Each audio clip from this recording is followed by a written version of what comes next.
आज मैं दुल्हन बन बैठी, शादी के लिए तैयार थी। मैं तो वैसे ही बहुत खूबसूरत थी, मगर शादी का जोड़ा पहनकर आज और भी ज्यादा हसीन लग रही थी। सभी लोग मुझे देखकर तारीफ कर रहे थे, मगर मेरा दिल तड़प रहा था कि ये क्या हुआ, ऐसा नहीं होना चाहिए था।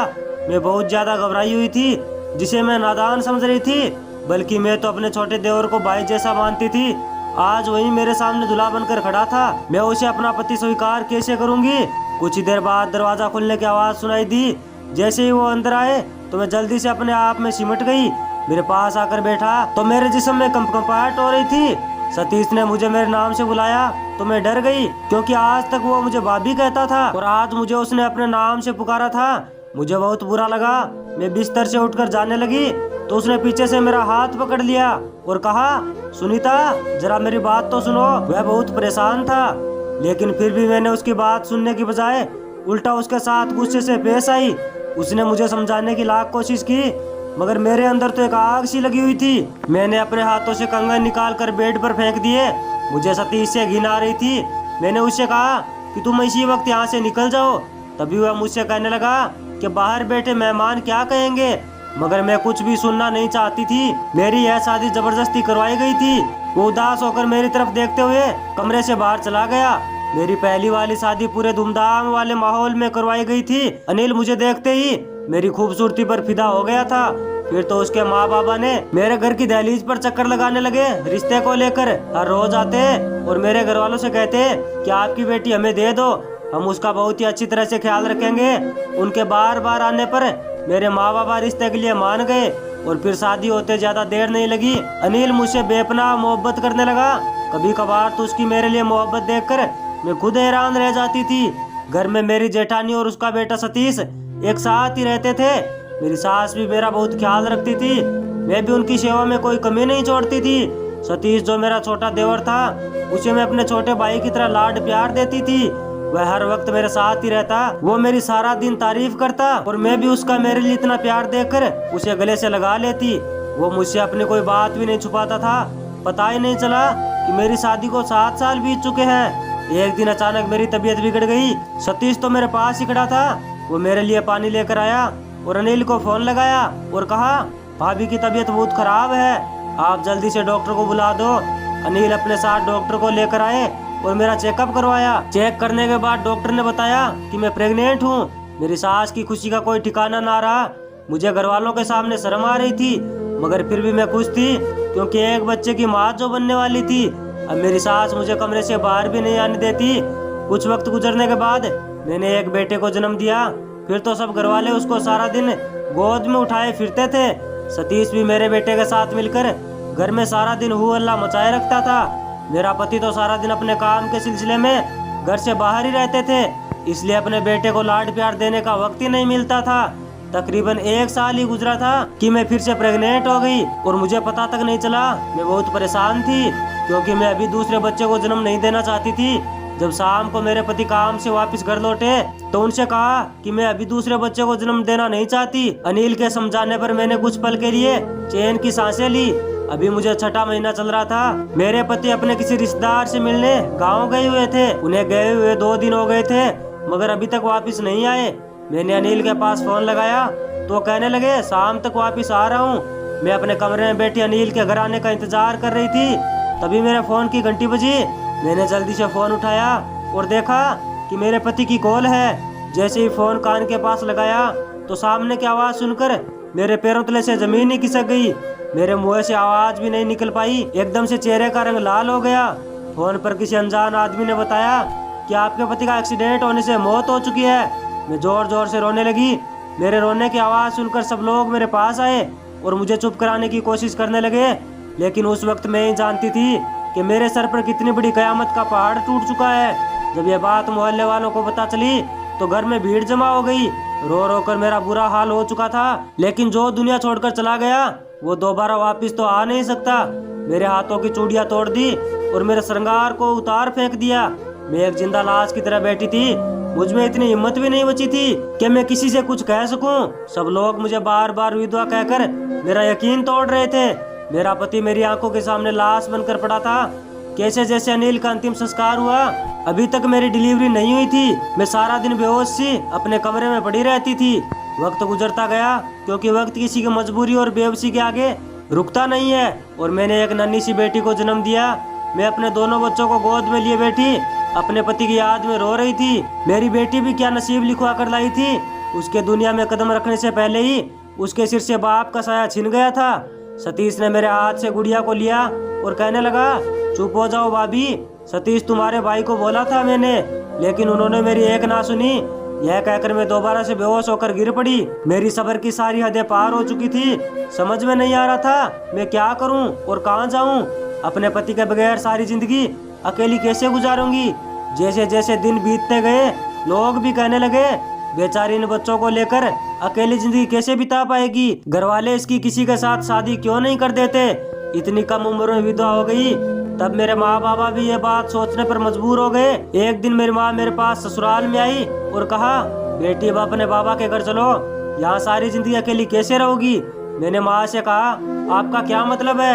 यह कोई पराया घर नहीं बल्कि मेरा खुद का घर है। मैं इस घर को छोड़कर कहीं नहीं जाने वाली। यह कहकर मैंने अपनी माँ को वापिस अपने मायके भेज दिया, क्योंकि मुझे यकीन था कि मेरे घर वाले मेरी दूसरी शादी करवाने के लिए अपने साथ लेकर जाना चाहते हैं। मुझे नहीं मालूम था कि मेरी जेठानी के मन में क्या चल रहा था। वो दिन ब दिन परेशान होती जा रही थी। एक दिन वह मुझसे छिपकर मेरे मायके गई और माँ बाबा से कहा कि आप अपनी बेटी की शादी मेरे बेटे से करवा दो। घर वाले भी इस बात को सुनकर मान गए। मुझे तो यकीन नहीं हो रहा था कि कोई कैसे मुझे बताए बगैर मेरी जिंदगी का फैसला कर सकता है। मुझे अपनी बात रखने का भी मौका नहीं दिया। अचानक एक दिन मेरे कमरे में ससुर जी आए और हाथ जोड़कर गुजारिश करने लगे कि बेटी मान जाओ। मैंने अपना जवान बेटा तो खो दिया, मगर इन बच्चों को हमसे जुदा ना करो। मेरे ससुर जी मेरे सामने हाथ जोड़कर रो रहे थे। मैंने कहा, मैं आपको छोड़कर कहीं नहीं जाऊंगी, मगर दूसरी शादी हरगिज नहीं करूंगी। लेकिन मेरे ससुर मेरे सामने गिड़गिड़ा रहे थे, तो मुझसे यह देखा नहीं जा रहा था। उनकी बात को मानने पर मजबूर हो गई और मैंने शादी के लिए हामी भर दी। मैं रात भर सिसकती रही, अपनी किस्मत को कोसती रही। और आज जिसे मैं अपने भाई जैसा समझती थी, मेरा देवर मेरी आंखों के सामने दूल्हा बना बैठा था। मैं सोने की कोशिश करने लगी, मगर नींद नहीं आ रही थी, क्योंकि मैं अपने कमरे में नहीं बल्कि सतीश के कमरे में लेटी थी। सुबह होने लगी तो सतीश मेरे पास कमरे में आया। उसे अंदर देखकर मुझे बहुत बुरा लगा। मैं जल्दी से उठकर कमरे से बाहर निकल गई और मेरे कमरे में आकर बैठ गई। मैं किसी से बात तक नहीं करती थी, सारा दिन खामोश सी कमरे में पड़ी रहती। एक दिन वो मेरे साथ कमरे में मौजूद था। तभी उसने मुझसे कहा कि आपसे कोई बात करनी है। लेकिन मैंने गुस्से से कहा, मुझे कोई बात नहीं करनी। लेकिन फिर भी कहने लगा, इसमें मेरी कोई गलती नहीं है। मैं भी उनके सामने मजबूर हो गया था। सतीश ने बताया कि अगर वह शादी के लिए राजी ना होता तो मेरी शादी किसी और लड़के से करवा देते। इतना कहकर कमरे से निकल गया, मगर मैं सोच में पड़ गई, क्योंकि वो वाकई सही कह रहा था। अब मैं सतीश से बात करने लगी, जबकि उसका मेरे पास आना भी बुरा नहीं लगता था। मैंने उसे अपना पति स्वीकार कर लिया था। एक दिन उसने मुझसे कहा, मैं आपसे बहुत प्यार करने लगा हूँ। मैं हैरानी से उसकी ओर देखने लगी। तभी वो बोला, इसमें हैरान होने वाली क्या बात है, अब हम एक दूसरे के जीवन साथी बन चुके हैं। यह कहकर उसने मुझे अपनी बाहों में भर लिया और मोहब्बत जताने लगे। मैं खामोश सी बैठी रही। अब हम दोनों एक हो चुके थे। सतीश मोहब्बत के साथ साथ मेरा बहुत ख्याल रखने लगा, मगर अनिल की यादें अभी भी मेरे साथ थी, क्योंकि सच तो यह है कि मरने वाले के साथ मरा नहीं जाता। आज अनिल को मरे हुए 4 साल गुजर चुके थे। मैं और सतीश अपनी शादी से बहुत खुश थे। आज हमारी शादी की पहली सालगिरह थी। हम केक काटने ही वाले थे कि बाहर से दरवाजा खटखटाने की आवाज सुनाई दी। सतीश उठकर जाने लगे तो मैंने कहा, आप रुकिए, मैं जाकर देखती हूँ। इतने रात गए कौन आया है। जैसे ही मैंने दरवाजा खोला तो मेरे सामने का मंजर देखकर तो मेरे होश ही उड़ गए। मुझे मेरी आंखों पर यकीन नहीं आ रहा था। एक पल के लिए तो लगा जैसे मेरा कोई वहम है। मेरी आंखों के सामने मेरा पति अनिल खड़ा था।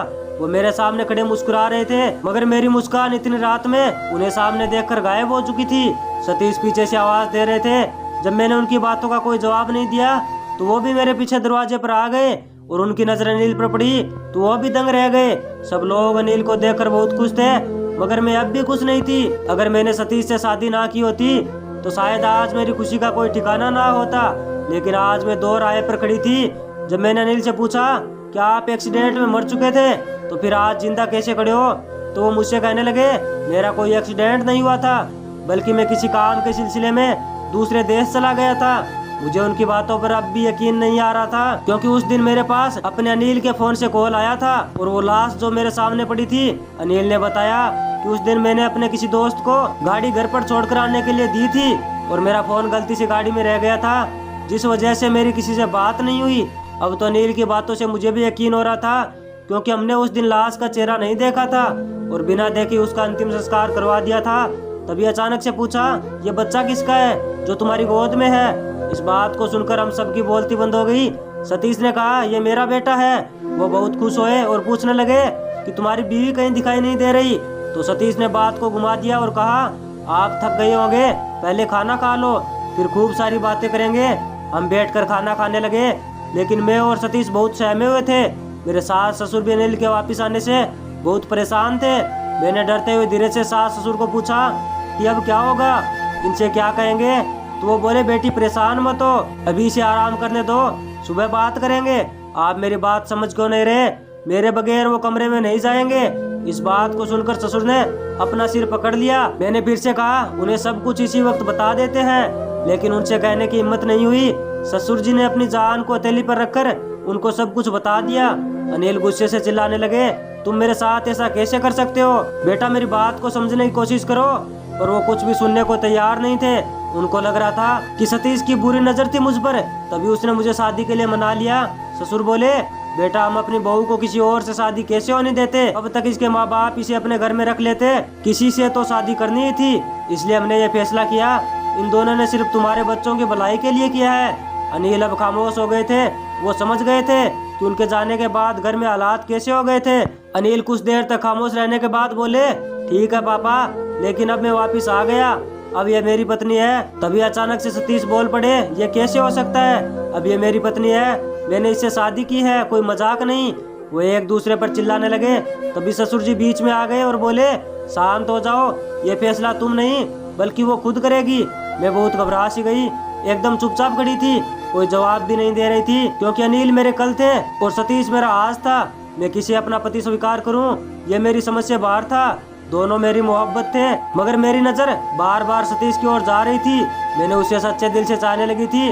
उसने मेरे लिए क्या क्या किया था मैं वो भूल नहीं सकती थी। मैं अनिल से दूर रह सकती थी, मगर सतीश से एक पल के लिए भी दूर नहीं रह सकती थी। उधर अनिल बार बार मुझे इशारों में कुछ कह रहे थे कि मुझे छोड़ मत देना। मैं बहुत बुरी तरह से फंस चुकी थी। अनिल मुझसे कहने लगे, तुम सतीश से तलाक ले लो, फिर हम दोनों दोबारा से शादी कर लेंगे। लेकिन सतीश तलाक देने को बिल्कुल तैयार नहीं था। इस बात को लेकर दोनों में झगड़ा शुरू हो गया। दोनों एक दूसरे के खून के प्यासे हो गए थे। मैं अंदर ही अंदर जख्मी हो रही थी कि यह सब मेरी वजह से हो रहा है। किस्मत ने ऐसे दो राह पर लाकर खड़ा कर दिया कि मेरे लिए एक रास्ता चुनना बहुत मुश्किल था। आखिर मैंने हिम्मत जुटाई, क्योंकि फैसला तो मुझे लेना ही था। मैंने अपने दिल पर हाथ रखा और कहा कि मैं अब सतीश की बीवी हूँ और मेरा फर्ज है कि अब उनके साथ रहूं। आप मेरे पति थे, हमारा वो रिश्ता वक्त के साथ पीछे रह गया। मेरी इस बात को सुनकर अनिल के चेहरे पर उदासी छा गई। अब वो कुछ कर भी नहीं सकते थे, क्योंकि फैसला मैंने खुद से लिया था। अब अनिल ने भी ठान लिया कि मैं आपके रिश्ते में दखलंदाजी नहीं दूंगा और आप दोनों से हमेशा के लिए दूर जा रहा हूँ, मुड़कर वापस भी नहीं लौटूंगा। मैंने हिम्मत करके उनसे माफी मांगी। वो कहने लगे, तुमसे कोई शिकायत नहीं है। यह कहकर घर से निकल गए। मेरे ससुर मुझसे कहने लगे, बेटी इसमें तुम्हारा कोई कसूर नहीं है, सब किस्मत का खेल है और किस्मत के आगे इंसान मजबूर होता है।